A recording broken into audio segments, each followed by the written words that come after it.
يلعب كرة طويلة تمشي لبن كنترول من دالي بن رمضان يحاول يضرب فيه على الاقل كورنير، لا يعدي بن الاولى ممتازه، بن الثانيه، بن والمستوري مش ممكن الهدف ضاع، اخطر فرصه فما مساحه يتاخر في التغطيه بن العرضيه خطيره، رد بالك اوسيمان في وقت خايب برشا في الدقيقه 44 يغير الارقام ويسجل لنيجيريا 1-0.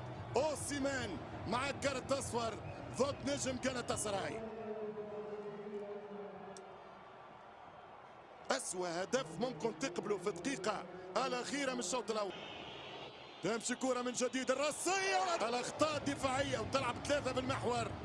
نيجيريا تفوقت في كل مجال على الأرض ترجع الكرة المنتخب النيجيري في الظهر، يهرب اوسيمان خطيرة جدا، والهدف الثالث لقمان خطيرة، لقمان والهدف الثالث. الهدف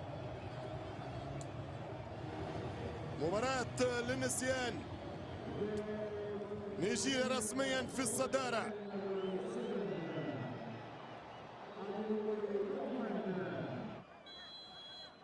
يحاول حنبال، تمشي كرة بالراس خطيرة والهدف الأول.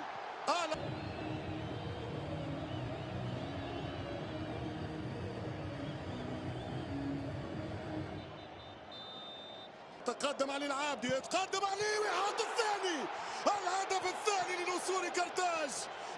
البينالتي